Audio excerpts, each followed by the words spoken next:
Siapa di antara yang murtad menjadi pendeta sekarang? Lis Saodah.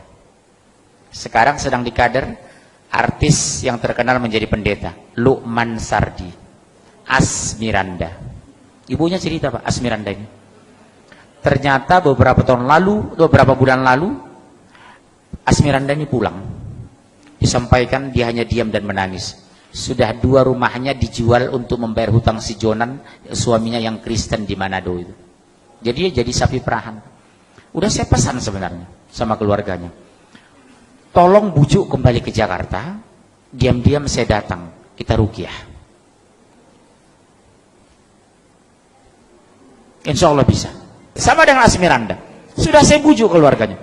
Bu, bisa nggak dibujuk Asmiranda datang lagi ke Jakarta? Saya nanti bantu dia ruqyah.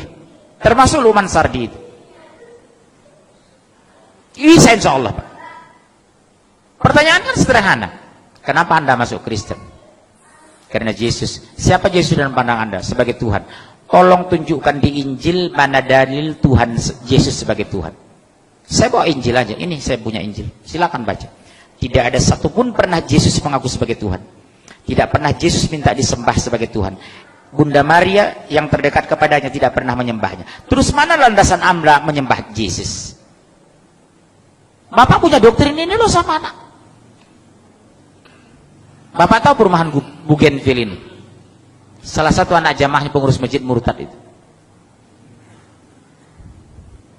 Bapak tahu Masjid Raya Pulau Asam? Ketua masjidnya murtad, Kolonel Muhammad masuk Kristen.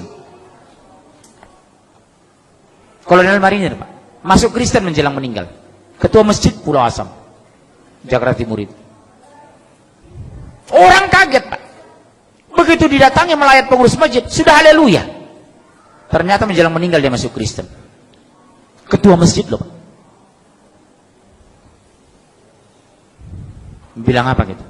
Makanya sekarang penguatan di akidah di rumah tangga luar biasa nomor 1. Satu diantaranya apa? Dekatkan anak kepada Al-Quran.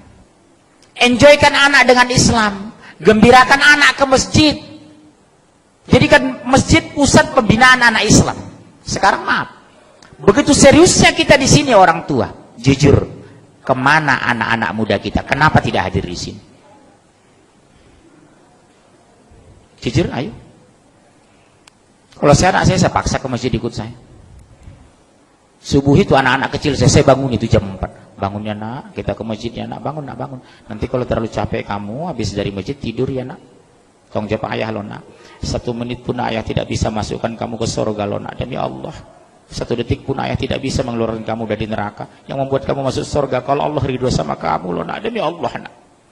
Doktrin saya seperti itu. Ke masjidnya nak, bujuk anak ke masjid, banguni dengan kelembutan. Sekarang mas, maaf Pak, berapa banyak, maaf, masih ada waktu ini. Demi Allah Bu, berapa banyak kita bangga nak, kita pintar matematika tapi tidak bisa baca Al-Quran. Berapa banyak alumni S2 dari Jerman tidak bisa mensolat jenazah. Betapa indahnya di hari kematian kita, imam jenazah adalah anak kandung kita. Di hari kematian kita, ungkapannya itu anak kandung kita, bukan orang lain.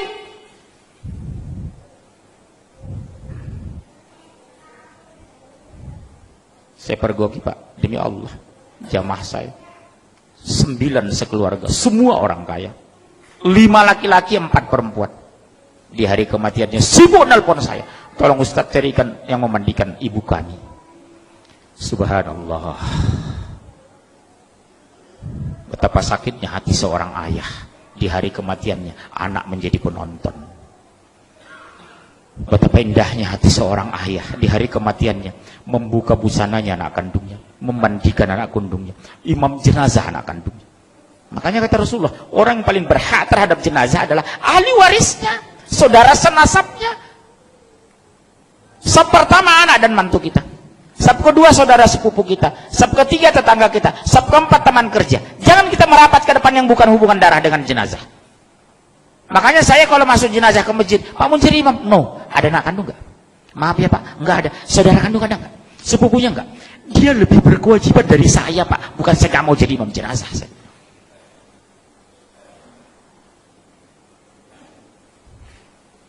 Hati-hati loh Pak sekarang.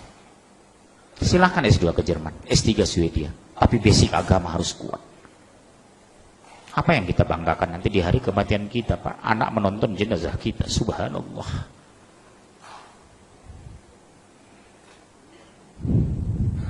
Di dunia saja sudah dipermalukan, apalagi di akhirat. Begitu diminta pertanggungjawaban di padang mahsyar, apa yang kita jawab? Anak tidak bisa Al-Quran, sholat banyak tinggal. Hampir di semua pengajian yang melibatkan anak, saya tanya jujur, nak, kelas berapa nak? Seperti kemarin, kelas berapa nak? Kelas 3 SMA Pak. Subuh tadi? Enggak Pak. Bisa ibu kandungnya, demi Allah senyum Pak, bukan malu, bukan nunduk. Mana ibu kamu? Itu Pak, senyum ibunya. Allahu Akbar. Enggak subuh dah? Enggak Pak. Sering tinggal sholat? Sering. Sholat apa? Subuh dengan Isya. Isya kecapean, subuh kesiangan. Ibunya santai Pak. Maaf ya Pak, demi Allah. Tolong kita koreksi istri kita di rumah pulang nanti, tolong kita koreksi. Bagaimana Allah membela kita? Allah biarkan akidah terluntar. Tauhid belum lurus, baca Al-Quran nggak bisa, sholat tidak tepat waktu. Mau bagaimana Allah mau menjaga kita? Makanya ittaqullah haqqa tuqatih.